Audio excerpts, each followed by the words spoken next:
So the alarm goes off, right? You hit snooze. Naturally. Yeah, naturally. And then almost like a reflex, like your arm is operating completely independently of your conscious mind. You just reach out for your phone. Oh, yeah. Before your feet even touch the cold floor. Exactly. And your brain is just utterly hijacked. You're suddenly flooded with, notifications, urgent emails from your boss, the overnight news cycle. And that subtle, creeping wave of anxiety just settles right in your chest. Yes. By 10 a.m., you already feel like you're, 3 steps behind.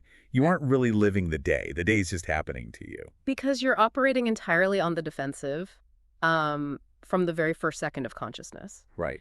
By letting the outside world in before you've established your own baseline, you are reacting instead of directing. And that feeling of being constantly on the defensive is universally relatable. I mean, we've all been there. We really have. Which is why the mission for today's deep dive is incredibly personal, yet fundamentally universal. We're looking at how to reclaim that space. I'm really excited about this one. Me too. We have a fascinating stack of sources today, ranging from historical texts and essays on ancient Stoic philosophy to modern practical guides, and even some really insightful video analyses. And they all converge on this one central, powerful theme. Right, which is Como Dominor, a calma matinal, how to master morning calm. To really grasp the depth of this, we have to reframe our entire understanding of what the morning actually is. Okay, how so? Well, if we look at the Stoics thinkers like Marcus Aurelius, Seneca, Epictetus, the morning isn't just a trivial biological transition from a state of sleep to a state of wakefulness. It's not just shaking off the grogginess. Exactly. It is much deeper than a shift in brain waves. Yeah. For them, the morning is a sacred sanctuary. It's an isolated training ground. A training ground. Yeah, it is quite literally a mental armor forging session that you're obligated to complete before you step out onto the chaotic battlefield of daily life. I love that visual. So to master the morning, you have to start the work at the exact fraction of a second that the alarm rings. The very second. Because the first battle of the day isn't against the bumper-to-bumper traffic, right? It's not against a demanding client, and it certainly isn't against your inbox. No, it's a battle against yourself. It really is. Yeah. And reading through these sources, there was this one historical reality that just completely stopped me in my tracks. The Marcus Aurelius detail. Yes, Marcus Aurelius, the Emperor of Rome, arguably the most powerful human being on the planet at the time. Right. A man who commanded armies and ruled the known world. He struggled to get out of bed. He genuinely did. It's profoundly humanizing. It really is. He wrote about this intense morning friction in his personal journals, which we now know as meditations. Right. He documented this famous internal monologue where he's essentially having a philosophical argument with his own desire for comfort. I think we all have that argument every morning. We do. He writes, I am rising to do the work of a human being. Or was I created to hide under the blankets and stay warm? And to coax himself out, he has to mentally list out the mechanics of nature.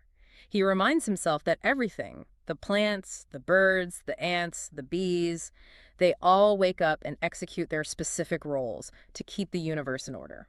So he had to philosophically guilt-trip himself into throwing the blankets off. He really did. Okay, let's unpack this. Because when I read that specific journal entry, my modern brain immediately threw up a wall of resistance. How so? Well, hitting the snooze button and staying warm just feels like a harmless negotiation with comfort. If I'm tired, I'm tired. Sure. Honestly, hearing an emperor tell himself he has to get up to do the work sounds suspiciously like ancient hustle culture. Ah, I see. Yeah, it feels like a 2,000-year-old version of a tech bro on a podcast telling us we always have to be on and hyperproductive to have worth. What's fascinating here is that the Stoic framework is entirely devised from our modern conception of productivity. Oh, really? Yeah, it has absolutely nothing to do with clearing your inbox faster or optimizing your economic output or beating the competition. So what's it about then? For Marcus Aurelius and the Stoics, this was about a concept called arete. That word translates roughly to excellence of character or virtue. Okay. The work of a human being that he's trying to wake up for isn't his administrative imperial duties. It's the internal work of being patient, of being present, of living in accordance with reason. I see. So the struggle isn't about what you were going to produce that day. It's about how you are going to exist in the world. Precisely. And the sources provide two really powerful metaphors to explain the actual mechanics of this internal battle. Let's hear them. The first one is the fog. Biologically, waking up, the act of your eyes opening and your lungs taking a breath, that just happens automatically. Right. But awakening consciousness of your character requires deliberate intention. When you first wake up, your mind is covered in this dense cognitive fog. Sleep inertia is very real. Exactly. If you just jump out of bed and immediately start reacting to external stimuli before that mental fog clears, you end up stumbling blindly through your entire day. You have to actively claim that space and give the fog time to lift, You do. You have to claim the territory of your own mind before the day claims it for you. which actually leads perfectly into the second metaphor from the sources, the story of Neron and the stone. Oh, this is a great one. Right. There's this legend of a man named Neron who wanted to reach a peaceful, serene clearing at the top of a hill. But there's a problem. Right. The path was blocked by a massive, heavy stone. And for months, he procrastinated. He would hike up, look at the stone, feel completely unmotivated, and hike back down. He was waiting for some magical burst of energy. Exactly. Until one day, he walks up there. He doesn't overthink it. He just pushes the stone with this calm, silent firmness, and it moves. Wow. The stone represents our own internal resistance in the morning. That's the core of it. Moving that stone, which is getting out of bed, resisting the dopamine hit of the phone, standing up, requires a silent, firm decision. Not a burst of hype. No, it doesn't require roaring motivation. Motivation is a completely unreliable emotion. It spikes, it crashes, it depends on what you ate last night. So true. The Stoics knew you cannot build a life on motivation. You build it on commitment. You have to push the stone out of the way, regardless of how you feel, to reach the mental clarity on the other side. Okay, so we push the stone. Yeah. We conquer the bed. The fog is lifting. Yep. But the immediate temptation, the second our feet hit the floor, is to rush. I mean, the modern morning is essentially a race against the clock. He's frantic. We transition straight from internal resistance to external chaos. We're rushing to make coffee, rushing to shower, rushing to get out the door. And according to the Stoic framework, that urge to rush is the exact thing we need to build a defense against. Because it's harmful. Very. Yeah. Rushing early in the morning isn't a sign that you are busy or important. It's actually a symptom of a structurally unbalanced life. Ouch. That hits close to home. Right.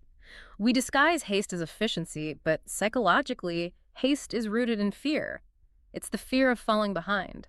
Like this anxiety of scarcity. Exactly. Not having enough time, not being enough. If you start your day operating from a baseline of fear and scarcity, you've already surrendered the high ground before the day has truly begun. Which brings up one of the most vivid analogies in the source material, the beaver. I love the beaver analogy. It's so good. When a beaver is faced with a raging, chaotic river, it doesn't panic. It doesn't jump into the white water and try to physically fight the current. That would be exhausting and completely pointless. Instead, the beaver patiently, methodically starts building a dam. Stick by stick, mud by mud, day after day. It just focuses on the work. Exactly. The beaver dominates the chaos, not by matching its energy, but through silent, repetitive, structural routine. The routine itself is the dam. And we see this exact structural defense mirrored in some of the most intense periods of human history. Oh, you're talking about the Churchill example. Yes. The sources highlight Winston Churchill during the Blitz in World War II. London is literally under siege. The chaos is absolute. The external world is crumbling. And yet, amidst the sirens and the destruction, Churchill maintained a fierce, strict morning routine of silence, reflection, and writing. He's literally prioritizing quiet reflection while bombs are detonating outside his window. It's wild. Because he understood a fundamental psychological truth: if you don't master the first hour of your day, you will inevitably be a slave to the remaining 23. Wow. If he let the external chaos dictate his morning, it would dictate his mind. And a fractured mind cannot lead a nation through a war. But wait, I hear strict routine, and my modern brain immediately screams prison. I get that. Yeah, like, if I'm building a dam stick by stick every single morning, doing the exact same sequence of events, where is the room for freedom? It sounds rigid. It sounds incredibly stifling to have every morning mapped out like a military operation. It sounds restrictive on the surface, sure, but the underlying mechanism creates the exact opposite effect. How so? Routine isn't rigidity, it's clarity. Routine is cognitive armor. Think about how decision fatigue works. Oh, right. We only have so much bandwidth. Exactly. We only have so much mental bandwidth each day. When the world is falling apart around you, Having an internal structure means you don't have to waste precious mental energy deciding how to react to the morning. You don't have to decide what to eat or what to do first. Right. You've already made the baseline decisions. That actually frees up your cognitive load so you can act with reason when unpredictable things happen later. I see. It is micro-training for macro-resilience. Yes.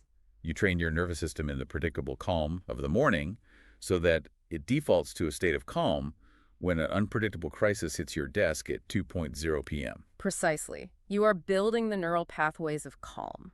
So how do we actually build this beaver dam? Meh.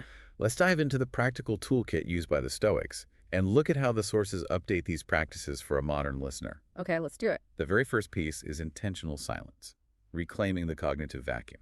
Because when you wake up, your brain is a blank slate.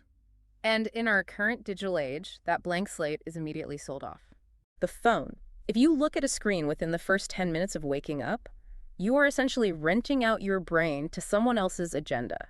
That's a terrifying way to put it, but it's true. You're letting a social media algorithm or an advertiser or an anxious coworker program your baseline emotional state for the day. So the practice is absolute silence and no screens for at least the first 10 minutes. You have to own your own attention. Exactly. Following that, the sources suggest shifting our focus and attention over to-do lists. Typically, we wake up and immediately ask, what do I need to do today? Right. We mentally list out chores, meetings, errands. And you can physically feel your cortisol spike just thinking about it. Because you're focusing entirely on external outputs, which you can't fully control. Right. A meeting might get derailed. Traffic might delay your errands. The Stoic pivot is to ask instead, who do I want to be today? Like character traits. Yes. Do I want to be patient when tested? Do I want to be courageous in that difficult conversation? You are shifting your focus from the uncontrollable external to the entirely controllable internal character. And it doesn't stop with the mind. It moves right into the body. Conscious movement and nutrition. This is a big one. Yeah, the Stoics viewed the body as an instrument of the mind. This doesn't mean you have to wake up and run a punishing marathon. It's about movement with intense stretching, walking, just to signal to your nervous system that you are awake and in command. Right. But the detail that fascinated me the most was about breakfast. The practice of eating the first few bites of your morning meal in total, deliberate silence to practice temperance. It's a fascinating physical manifestation of discipline. Hunger is one of our most primal demanding impulses. Oh, absolutely. By pausing, sitting in silence, and consciously chewing those first few bites without scrolling your phone or rushing out the door, you are structurally training your impulse control. You're showing your body who's boss. You are telling your biological drives, the rational mind is in charge here. Okay, so here's where it gets really interesting. Okay. Because reclaiming your attention and eating in silence make logical sense. But the sources outline two specific Stoic practices that sound completely wild, almost morbid to modern ears. I know where you're going with this. Premeditatio malorum, which translates to the premeditation of evils, and memento mori, remembering that you will die. Yes. I mean, isn't it incredibly depressing to sit with your morning coffee, visualizing everything going wrong, or reminding yourself of your own mortality while you're brushing your teeth? How on earth does focusing on disaster and death bring you calm? This raises an important question, and it highlights the biggest misconception about Stoic philosophy. Okay. It sounds morbid on the surface, but the neurobiology and psychology behind it are brilliant. Premeditatio malorum isn't about being a pessimist or manifesting bad luck. It functions as a literal psychological vaccination. A psychological vaccination. Walk me through the mechanics of that. Think about how a physical vaccine operates in the body. You introduce a tiny, harmless, dead version of a virus to the system. Right, so the body learns to fight it. Exactly. The immune system detects it, studies it, and builds antibodies against it. So when the real virus shows up, the body doesn't panic. It already knows how to defeat it. And we do this with our thoughts. Premeditatio malorum is doing the exact same thing for your mind.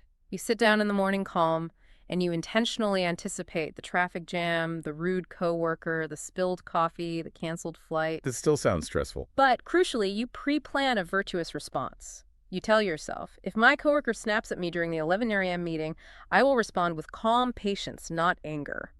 So you are mentally rehearsing the worst-case scenario to build the neural pathway of the correct response. Exactly. When the bad thing inevitably happens because life is unpredictable, you aren't shocked. Your amygdala doesn't hijack your brain. Your cortisol doesn't spike into a panic. You don't freeze. You just observe it and think, ah, yes, this was part of the plan. I know exactly how to handle this. Wow. It completely neutralizes the emotional volatility of the day because you've already processed the worst outcome in a state of calm. That is incredibly practical. It takes away the element of surprise, which is usually what triggers our worst reactions. Exactly. And what about memento mori, the whole remember you will die practice? Memento mori acts as a radical, almost ruthless prioritization filter. It is the ultimate antidote to the illusion that we have endless time. We all fall for that illusion. We do. If you truly internalize that today is alone, that you are not guaranteed tomorrow, that this specific morning is a finite resource, it changes how you evaluate everything. I can see that. Do you really want to spend the first hour of this precious, unrepeatable day scrolling through a feed of strangers' complaints? Do you want to spend your limited energy engaging in a petty argument? It burns away the superficial stuff immediately. When you frame the day as a finite loan, arguing with a stranger on the internet suddenly feels completely absurd. It forces you to graduate from asking, what do I have to do, to what is actually worth doing. It brings an intense, beautiful focus to the present moment, filtering out the noise. So we've walked through the toolkit. We understand the silence, the intention, the physical temperance, and the psychological vaccines. Right. But to really make this stick, to ensure we don't just forget this tomorrow morning, Yeah. we have to look at the stakes. The consequences. Exactly. What is the ultimate cost of ignoring these practices? If we just keep hitting snooze, grabbing our phones and rushing out the door, what are we genuinely losing? We are quite literally losing our own minds to the chaos. There's a brilliant analogy drawn from the movie Saving Private Ryan in one of our sources. Oh, the opening scene. Yes, think of that visceral opening scene. The soldiers are on the Higgins boats, crashing through the waves, approaching the chaotic, deadly beach of Normandy. It's terrifying just to watch. The noise is deafening. But before those heavy metal doors drop open and the absolute chaos of war floods in, the camera tightens in on Captain Miller. Tom Hanks' character. Right. And in the midst of all that terror, he takes a profound, isolated moment of silence. He closes his eyes. He is anchoring his sanity before the doors open. He is centering his mind because he knows he can't control what's on the other side of that door. Right. Now, our daily commutes and office jobs aren't a literal war zone, but the psychological mechanism of facing chaos is identical. That makes total sense. If you don't take your moment of intentional silence before the doors of your day open, before you open your email or walk into a meeting, you are stepping onto the battlefield without a shield. You're just totally exposed. Wasting the morning isn't just a time management issue. It is a fundamental betrayal of your own mind. You are sending yourself into the world completely unprotected and reactive. And there's a powerful literary reference in the sources that drives this consequence home perfectly. They point to Dostoevsky's Crime and Punishment. Ah, Raskolnikov. Yeah. The main character, Raskolnikov, spends a huge portion of the novel just paralyzed in bed. And the analysis points out that this wasn't just physical laziness. It was much deeper than that. It was a heavy, suffocating torpor. It was a literal refusal to live and engage with reality. When we constantly postpone the morning, when we hide under the covers to avoid the day, we are actively training our spirit to negotiate with weakness. We're practicing learned helplessness. Exactly. You're establishing a behavioral pattern that bleeds into everything else. If you surrender to the comfort of the blankets when the stakes are incredibly low, you are wiring your brain to surrender to the comfort of avoiding a difficult conversation or a tough project later that day. How you handle the first friction of the day is how you handle the rest of it. Absolutely. But the sources also offer a deeply comforting flip side to this, which they call the soil analogy. Oh, break down the soil analogy for us. Think about the nature of nighttime regrets. When you're lying in bed at night feeling a sense of generalized anxiety or emptiness, it rarely comes from making huge, catastrophic mistakes. Now, usually it's just this vague discomfort. Nighttime regret usually stems from the quiet realization that you just lived the entire day on autopilot. Yeah. You drifted. You let the current push you around. That haunting feeling of, where did the day go? And why do I feel so exhausted, yet unfulfilled? Exactly. But when you practice the Stoic morning, you are treating your mind like soil. You've tilled the earth. You've planted the seeds of intention. You've watered it with silence. Okay, I'm with you. Now, even if the day brings a terrible, unpredictable storm, even if you lose a client or get a flat tire or everything goes completely wrong, the soil itself is structurally sound. Its roots are deep. The storm might batter the surface, but it doesn't wash your foundation away. You can end the worst day in peace, not because the day was perfect, but because you know you started it with sovereign intention. You held your ground. So what does this all mean? If you're listening to this and tomorrow morning your alarm goes off, and despite all this newfound knowledge, you fail. It happens. You hit snooze, you grab the phone, you fall right back into the autopilot fog and the rush. The core message from the Stoics here is do not panic. Do not spiral into self-loathing. Right. The sources quote Epictetus on this exact feeling of failure. He said, fall 7 times, stand up 8. Which is crucial because the Stoics were ultimate pragmatists. They understood the gravitational pull of human nature and comfort. The failure is a feature of the system. It's not a bug. If you mess up tomorrow morning, the day isn't permanently ruined. The philosophy isn't broken. You simply try again the next day. Exactly. The actual practice is in the continuous returning to the intention, not in executing it perfectly from day one. It's a lifelong practice of course correction, continually pulling your mind back to center day after day. To recap our journey today, this deep dive has fundamentally reframed what the morning represents. The morning isn't just a biological reset of sleep cycles. Opening your eyes is a philosophical act. Yes.